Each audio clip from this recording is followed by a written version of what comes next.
Selamat siang, perkenalkan nama saya Audas Fernando, mahasiswa program studi ilmu keperawatan Fakultas Kesehatan Universitas Ngodiwaluyo tahun 2025 dengan NIM 0172511098.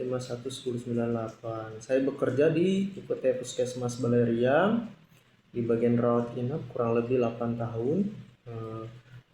Ada dua nilai falsafah keperawatan, yaitu falsafah keperawatan yang pertama, menghargai martabat dan hak pasien, yaitu perawat memberikan pelayanan tanpa membeda-bedakan status sosial, budaya, agama, maupun kondisi ekonomi pasien. Setiap pasien diperlakukan dengan hormat dan penuh rasa empati. Selanjutnya, kolaboratif dan kerja tim. Perawat bekerja sama dengan dokter, bidan, tenaga kesehatan lain. Yang kedua, upaya dilakukan pimpinan tempat bekerja. Yang pertama, menyediakan SOP dan pedoman etika yang jelas, yaitu semua perawat memahami standar pelayanan keselamatan pasien dan nilai profesi melalui aturan yang tertulis dan mudah diakses. Selanjutnya, kolaborasi yang erat dalam tim, yaitu mendorong komunikasi efektif antar profesi kesehatan agar pelayanan menyatu dan tidak ego sektoral. Selanjutnya, jabaran spesifik dari 4 konsep utama paradigma keperawatan di UPT Puskesmas Baleriam. Yang pertama, pasien. Pasien di puskesmas dipandang sebagai individu dan juga bagian dari keluarga serta masyarakat. Mereka memiliki kebutuhan fisik, psikologis, sosial, dan spiritual yang saling terkait. Perawat menghargai martabat, hak, dan budaya pasien. Contoh, saat memberikan edukasi kepada pasien datang berkunjung untuk berobat, rawat jalan, atau rawat inap, perawat menyesuaikan bahasa dan kebiasaan masyarakat setempat agar pesan lebih mudah diterima. Selanjutnya yaitu kesehatan. Kesehatan bukan hanya bebas penyakit. Fokus puskesmas adalah promotif dan preventif supaya masyarakat tetap sehat dan mandiri. Perawat melakukan pemantauan tumbuh kembang balita, screening penyakit tidak menular, pelayanan EKG, serta penyuluhan gizi untuk meningkatkan derajat kesehatan masyarakat sebelum sakit terjadi. Yang ketiga, lingkungan. Lingkungan sangat berpengaruh pada kondisi kesehatan. Puskesmas melihat lingkungan bukan hanya fisik, tapi juga sosial dan budaya. Perawat aktif bekerja sama dengan kader sekolah dan pemerintah desa dalam program seperti PHBS, pengelolaan sanitasi dan pemberantasan vektor penyakit. Tujuannya menciptakan lingkungan yang mendukung perilaku hidup sehat. Yang keempat, keperawatan. Keperawatan di puskesmas Baleriam adalah upaya profesional yang berorientasi kepada kebutuhan individu, keluarga, dan komunitas. Pelaksananya berdasarkan proses keperawatan, yaitu SOP dan prinsip keselamatan pasien. Contohnya, perawat melakukan kunjungan rumah pada pasien hipertensi untuk memastikan kepatuhan minum obat dan memberikan dukungan psikososial. Selanjutnya, identifikasi dan berikan penjelasan.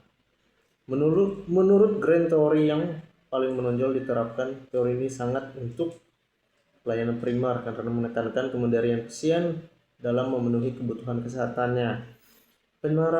Penjelasan penerapan di UPT Puskesmas Baleriam. Yang pertama, kita memberikan edukasi pasien untuk merawat dirinya, mandiri, diet, olahraga, kontrol tekanan darah, manajemen DM atau hipertensi.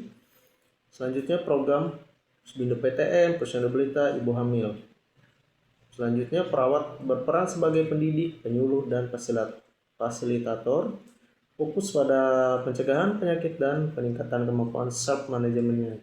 Contoh di puskesmas, perawat melatih pasien DM melakukan cek gula darah secara mandiri di rumah jika memiliki alat tersebut, edukasi senam diabetes, dan perencanaan makan sehat. Yang kedua, teori middle rank theory yang sering digunakan, Theory of Health Promotion oleh Noah Fender.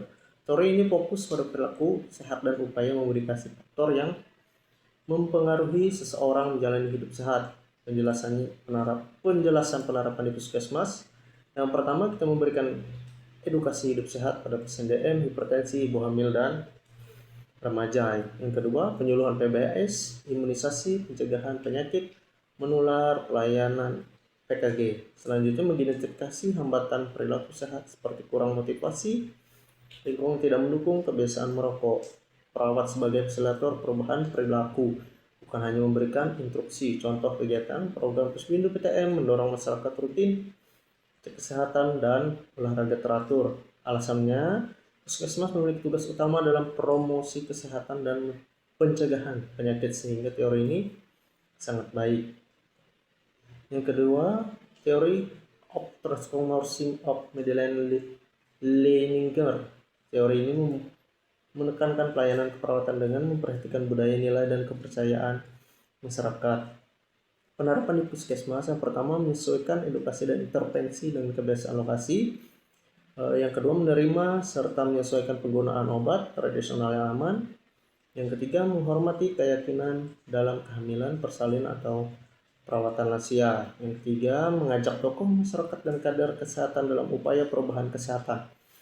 Contoh kegiatannya, pendekatan komunikasi yang sesuai budaya lokal saat promosi KB, pencegahan stunting agar lebih diterima masyarakat. Kelas menonjol, puskesmas bekerja langsung dengan komunitas yang memiliki keberagaman budaya, sehingga penerapan teori ini meningkatkan kepercayaan dan efektivitas layanan. Selanjutnya, praktikal teori yang selalu digunakan. Yang pertama, teori komunikasi terapeutik. Ini adalah pendekatan komunikasi yang bertujuan membangun hubungan saling percaya antara perawat dan pasien. Selanjutnya, penjelasan penerapannya di puskesmas digunakan saat anamnesis, edukasi kesehatan, konseling gizi, persiapan imunisasi, pendampingan pasien TB.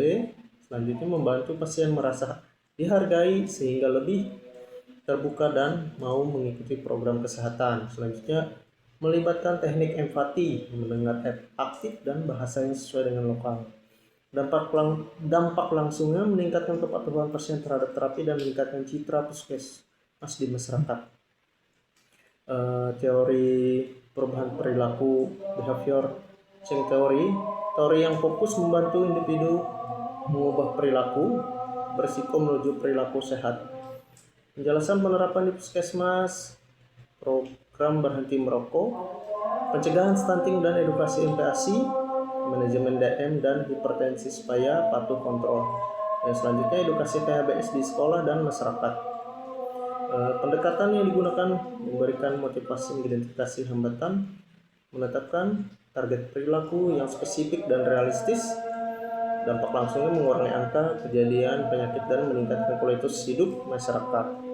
Selanjutnya, teori manajemen nyeri, fine management teori praktis untuk menilai, mengintervensi, dan mengevaluasi nyeri pasien secara sistematis. Penjelasannya dan penerapannya di puskesmas Beleriang, penilaian nyeri pada pasien luka, ibu bersalin, pasien pasca kecelakaan, intervensi farmakologi dan non-farmakologi seperti teknik relaksasi, distraksi, kompres hangat, dan dingin. Selanjutnya, dokumentasi dan evaluasi skala nyeri dalam setiap kunjungan dapat langsung meningkatkan kenyamanan dan mempercepat proses penyembuhan. Terima kasih.